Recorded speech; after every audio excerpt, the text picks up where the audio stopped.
성경 말씀 함께 보시겠습니다. 오늘 말씀은 사도행전 2장 5절에서 17절까지의 말씀입니다. 사도행전 2장 5절에서 17절까지의 말씀, 저 여러분이 한 절씩 교독하도록 하겠습니다. 그때에 경건한 유대인들이 천하 각국으로부터 와서 예루살렘에 머물러 있더니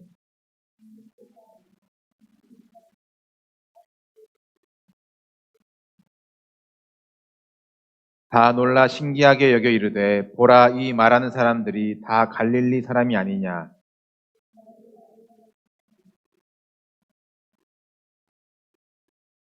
우리는 바데인과 메데인과 엘람인과 또 메소포타미아, 유대와 갑바도기아, 본도와 아시아,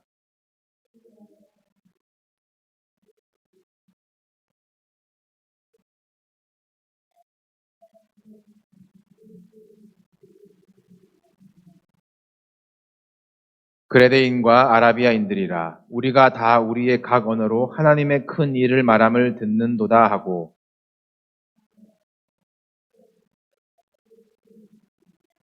또 어떤 이들은 조롱하여 이르되 그들이 새 술에 취하였다 하더라.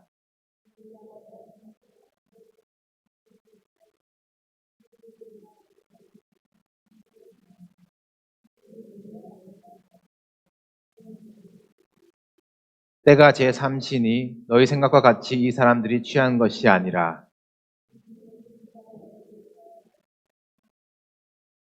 다 같이 하나님이 말씀하시기를 말세에 내가 내 영을 모든 육체에 부어주리니 너희의 자녀들은 예언할 것이요 너희의 젊은이들은 환상을 보고 너희의 늙은이들은 꿈을 꾸리라.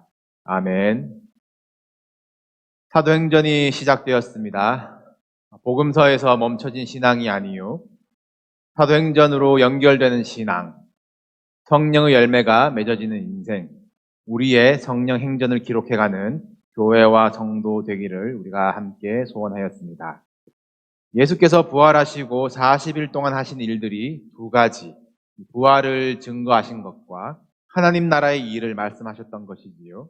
이것이 복음이며 우리에게 맡겨주신 사명이라 말씀드렸습니다.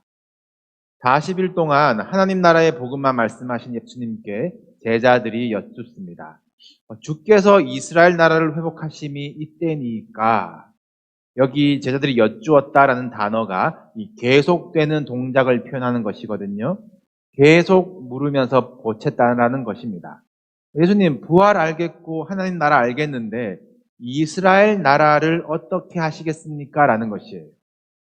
이스라엘 나라의 정치적인 회복이 궁금한 제자들입니다. 십자가에 못 박은 자들 뒤집으시려고 부활하신 것 아닌가라는 기대예요. 복음 외에 무언가를 더 기대하고 있습니다. 복음 외에 무언가를 더 세워간 이들이 가톨릭이죠. 예수님이 부활 후에 예수님이 40일 동안 설마 이 두 가지만 말씀하셨겠어 하면서 예수님이 이 기간 동안 교회를 조직하셨다, 교황을 임명하셨다, 교회의 7가지 성례를 제정해 주셨다라는 자체 전승을 주장합니다. 그러나 우리는 기록된 그대로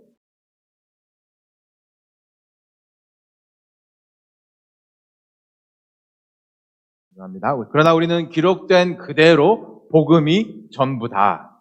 예수님의 시작도 죽음도 부활도 다시 오심도 하나님 나라를 말씀하시며 이 기쁜 소식은 모든 믿는 자에게 구원을 주시는 하나님의 능력이라는 것을 믿는 우리입니다. 우리 사도행전을 시작하면서 성령님이 행하신 일들을 함께 보시겠지만 성령께서 나타나신 이 현상들에만 주목을 하면 굉장히 위험할 수가 있어요. 성령께서 나타나신 현상이 능력과 이적이라 할 수 있는데 방언이 터지고 예언을 하고 병이 낫고 갇힌 것이 터지고 사슬이 끊어지는 이 능력과 이적이 성령 그 자체인 줄 아는 것으로 치우쳐지시면 안 됩니다. 현상보다는 왜 성령께서 이 현상을 주시는지, 이 현상과 이적을 통해서 어떤 일을 행하시는지 그 큰 물결, 큰 그림을 보실 수 있어야 해요.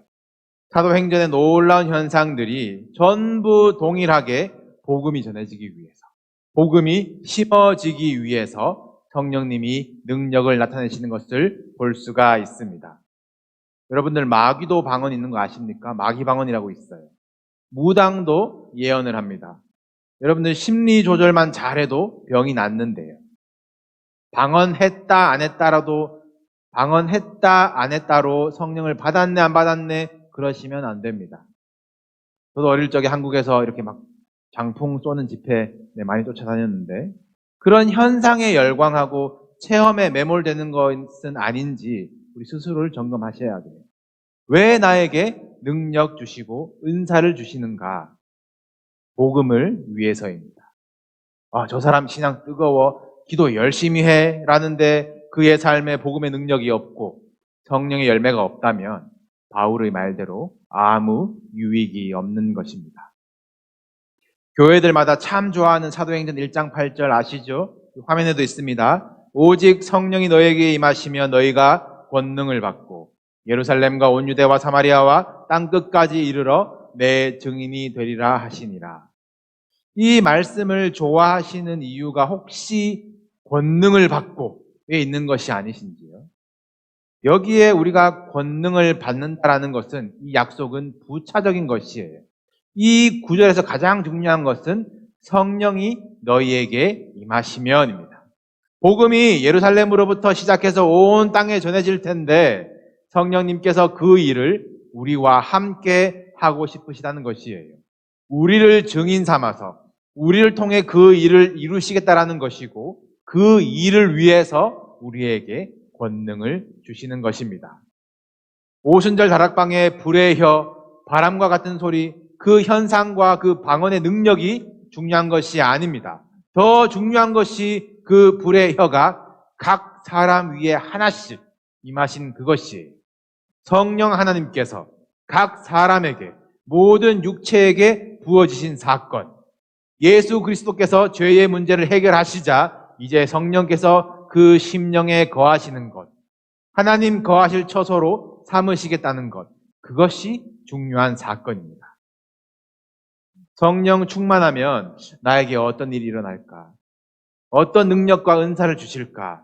그 나타날 현상보다 우리가 더 감사해야 될 더 큰 은혜는 천지를 창조하신 하나님께서 내 안에 거하신다는 것, 나의 기도를 들으신다는 것, 나를 통해 영광 받으신다는 것에 무한 감사하는 저와 여러분 되기를 주님의 이름으로 축복합니다. 이 사도행전 1장 8절을 마지막으로 예수님은 이 감람원이라는 예루살렘 밖의 한 산에서 하늘로 승천해 버리십니다. 성령님이 약속되어 있기 때문에 내가 떠나는 것이 너에게 유익이라 라고 말씀하셨지만 제자들은 참 당황스럽습니다. 멍하니 하늘만 쳐다보고 있는 제자들에게 흰옷 입은 두 사람, 아마 천사겠죠? 그 두 사람이 말합니다. 갈릴리 사람들아, 어찌하여 서서 하늘을 쳐다보느냐?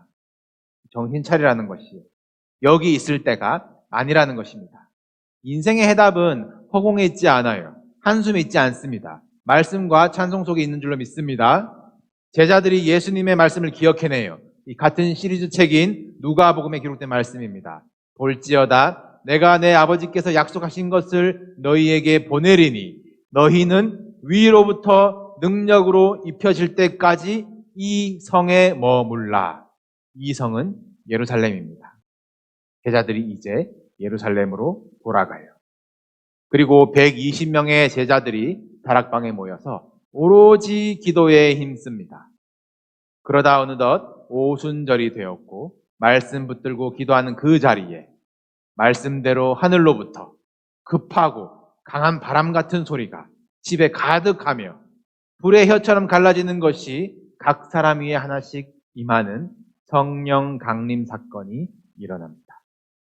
잘 보시면 바람이 있었던 것이 아니고요. 바람 같은 소리가 들린 것이고 불이 붙은 것이 아니라 불의 혀처럼 갈라지는 것이라고 했어요. 성령의 현상을 이렇다 특정하시면 안 됩니다.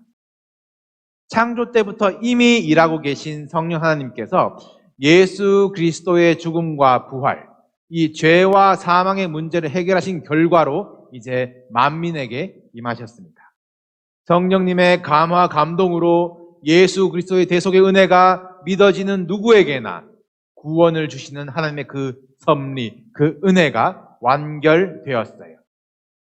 이 사건이 개개인에게 임하는 것과 동시에 함께 모여 기도하던 성도들, 공동체에 임한 사건이기 때문에 교회의 탄생이라고 부르는 것입니다. 교회가 탄생하는 현장에 있던 이들이 이 성령이 말하게 하심을 따라서 이 방언을 말하기 시작합니다. 그래서 오늘날도 이 성령 충만의 증거로 방언이라고 이제 말하는 사람들도 많고, 저도 방언을 성령 세례의 선물로 이렇게 기념하기도 했지만, 다시 말씀드립니다. 성령님이 하시는 일을 그렇게 특정하시면 안 돼요.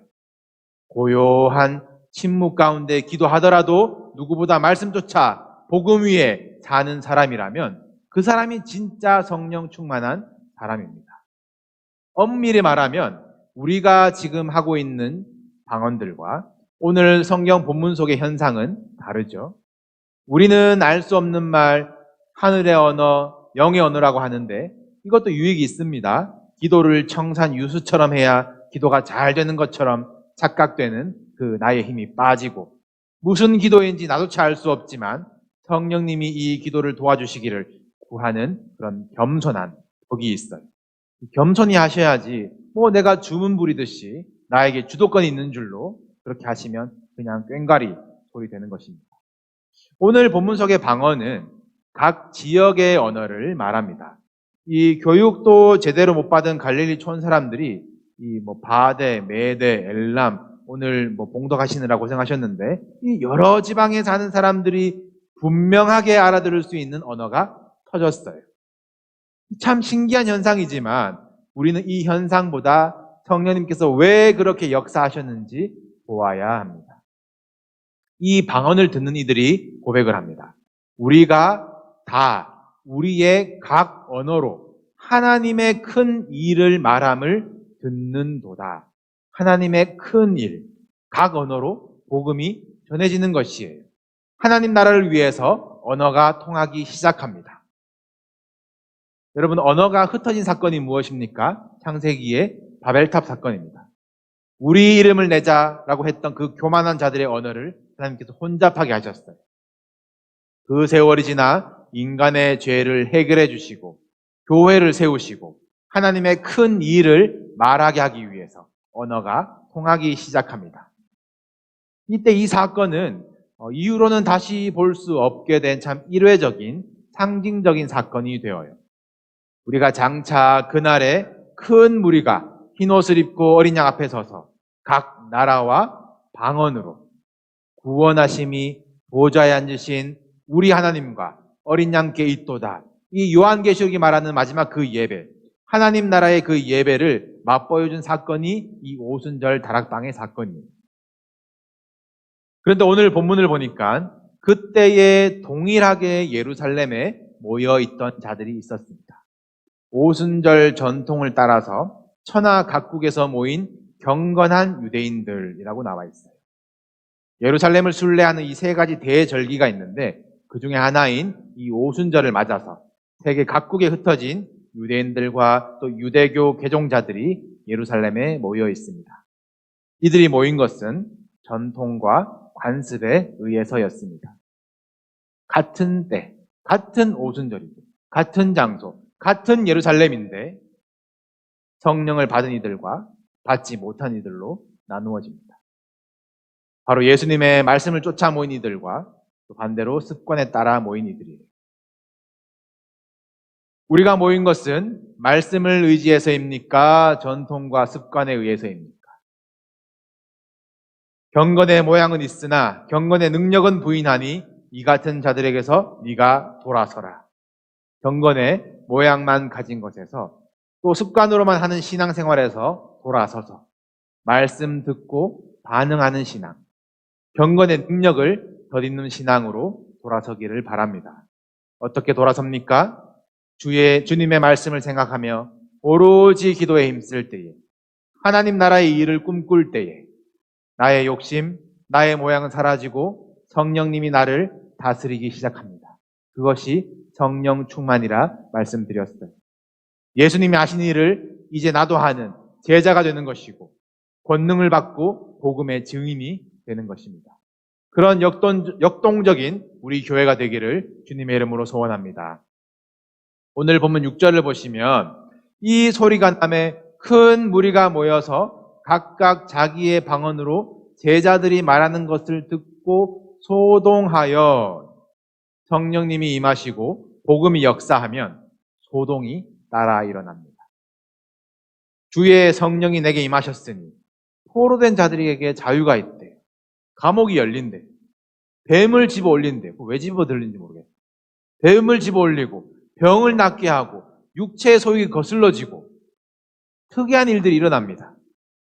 어쩌면 나에게 익숙한 것이 벗겨져야 되고 원해 보지 않았던 그 새 옷이 어색하고 불편할 수 있습니다. 그냥 살아온 대로 사는 게 나으려나 변화된다라는 것이 너 갑자기 왜 이렇게 됐냐? 그 소리 듣는 것이 부담되기도 합니다. 사랑하는 성도 여러분, 우리가 성령의 현상에 집착해서는 안 되지만 또 반대로 성령께서 일으키시는 이 소동을 두려워해서도 안 됩니다. 성령은 강력하고 역동적이고 소동하게 만드는 것이에요. 성령의 역사에는 소동이 나타납니다. 죄와 사망의 법에서 생명의 성령의 법으로 존재가 옮겨지는데 소동이 일어나지 않을 수가 없어요. 원수는 가만히 있겠어요? 사랑하는 성도 여러분, 전통의 습관에 안주하지 마시고 성령이 우리를 어떻게 이끌어 가실지, 나를 어떻게 주의 증인으로 사용하실지 날마다 새롭게 기대하시기를 바랍니다. 새 술에 취하였다 그 조롱을 두려워하지 마시고 성령의 소동을 일으키는 교회와 성도 되시기를 주님의 이름으로 축복합니다. 이 큰 무리들이 모여서 제자들이 방언하는 것을 보고 참 신기하게 여겼는데 그 이유는 이들이 다 이 사람들 갈릴리 사람인데 라는 그것 때문이었어요. 이 갈릴리는 이스라엘 북쪽의 이 변방 시골입니다. 이방의 갈릴리여 불릴 만큼 이스라엘인데 이방 취급을 받았어요. 제대로 배운 적이 없는 사람들이고 내세울 것이 없는 사람들입니다. 세계 각국에서 예루살렘으로 신앙여행을 올 만큼 경건하고 형편이 좋은 이들과 참 대조가 됩니다. 지난 6월절 명절에 정죄당하던 그 잔당들이, 갈릴리 잔당들이 아직 예루살렘에 남아있는 것도 참 미련한 일 아닙니까? 그래서 하나님께서 이 세상에 미련한 것을 택하사 지혜 있는 자들을 부끄럽게 하시려고, 세상에 약한 것을 택하사 강한 것들을 부끄럽게 하려 하시나니 이는 아무 육체도 하나님 앞에서 자랑하지 못하게 하려 하심이라. 이것이 성령님의 스타일이에요. 갈릴리 사람들은 내세울 것 없었습니다. 이들은 전통과 습관은커녕 그냥 도망가려고 했어요. 그런데 있으라고 하시니까 말씀에 순종하여 모여 있는데 자랑할 것이 무엇이 있습니까? 그러나 갈릴리 사람들이기 때문에 오순절의 이 사건이 사람의 능력과 배경과 경건에서 일어난 것이 아니라 오직 성령의 역사임을 온전히 나타낼 수 있었습니다. 120명 중에 사내들인 공회원, 오늘날로 따지면 이제 국회의원들 되겠죠. 니고데모도 있고 아리마다 요셉도 있었을 텐데, 또 집이 잘 살았던 바나바나, 또 아니면 죽었다가 살아난 나사로도 있었을 텐데, 대제사장 집들에서 모든 사람 앞에 서서 예수를 부인하고 저주한 자, 갈릴리의 어부 베드로가 다시 일어서서 소리를 높입니다. 14절이죠. 모든 사람들아, 이 일을 너희로 알게 할 것이니 내 말에 귀를 기울이라. 베드로는 이 전무후무한 성령 강림 사건에 대해서 뭘 알길래 사람들에게 들어보라고, 내가 알게 해주겠다고 소리를 높이는 것일까요? 그가 이제 설교를 하는데 그의 설교 한 번에 3,000명이 회개하고 돌아오는 역사가 일어납니다. 저 같은 목회자들은 꿈만 꾸는 능력이죠. 그러나 또 반복입니다. 그 3,000명, 5,000명이 더해지는 현상보다 더 중요한 것이 그의 설교를 통해서 성령께서 무슨 일을 하시나 이것을 보셔야 해요. 그의 설교는 무엇입니까? 한마디로 예수 그리스도입니다. 요한복음에 예수님이 약속하셨습니다. 내 아버지께로부터 너희에게 보낼 보혜사, 곧 아버지께로부터 나오시는 진리의 성령이 오실 때에 그가 나를 증언할 것이요. 보혜사, 곧 아버지께서 내 이름으로 보내실 성령, 그가 너희에게 모든 것을 가르치고 내가 너희에게 말한 모든 것을 생각나게 하리라. 예수 그리스도를 증언하려고 성령이 베드로에게 능력을 주시는 것이에요. 이 부흥, 숫자라는 것은 부차적인 것입니다. 목적은 예수 그리스도와 하나님의 나라예요. 모든 성령의 일들, 현상과 능력들이 동일하게 하나님 나라를 전하며 복음이 전해지는 결과로 이어지고 있습니다. 여러분 삶에서 여러분의 힘으로 할 수 없어 성령님의 도움을 구하는 영역이 무엇입니까? 가정과 사업과 건강과 자녀와 재정의 모든 문제들을 위한 기도가 하나님 나라를 위한 서원으로, 드림으로, 간구로 변화되시기를 축복합니다. 그 기도에 능력이 있을 줄로 믿습니다. 우리가 성령님의 일이 이러하다, 이렇게 나타나신다 특정할 수는 없지만 오늘 본문을 함께 보신 동안 성령님에 대한 바른 이해와 또 간절함과 사모함이 더해지셨기를 바랍니다. 정리합니다. 성령님은 능력이나 현상이 아닙니다. 우리 각 사람에게 임하시는 하나님이세요. 경홀히 여기지 마세요. 성령님은 말씀대로 순종하는 자, 기도하는 공동체에 임하십니다. 성령님은 역동하시며 소동을 일으키십니다. 성령님은 하나님 나라와 예수 그리스도를 증언하게 하십니다. 이 일을 위해서 우리에게 권능을 주시는 것이에요. 이 일을 맡은 교회는 무엇인지 이제 곧 보게 되실 것입니다. 하나님이 내 안에 계시다는 것, 얼마나 벅찬 일입니까? 얼마나 영광스러운 일입니까? 우리 자녀들이 하나님의 일을 말하고 젊은이들이 하나님이 하실 일을 환상으로 보며 늙은이들이 하나님의 사명을 꿈꾸며 살아가는 인생, 그것이 복된 인생이에요. 우리 없어도 하나님은 하나님의 일을 하실 수 있으십니다. 전하는 이 없어도 하나님은 복음을 심으시는 분이세요. 그러나 하나님은 우리에게 임하셔서 우리와 함께 일하시며 우리를 통해 하나님 나라를 이루어 나가기를 원하십니다. 그 일을 위해 교회를 세우셨고 그 일에 여러분을 초대하고 계시며 그 일에 순종할 때에 놀라운 능력을 주시고 성령의 은사를 선물로 주시며 우리 삶에 성령의 열매들이 가득하게 하십니다. 늘 함께 하시는 성령 하나님 의식하시길 바랍니다. 보고 계신 것처럼 행동하시고 듣고 계신 것처럼 여러분들 말하시며 동행하시기를 바랍니다. 주의 영이 계신 곳에 자유함이 있습니다. 여러분 삶에 진짜 자유와 진짜 충만한 기쁨이 간증되는 우리 성도 행전 이 넘치기를 주님의 이름으로 축복합니다.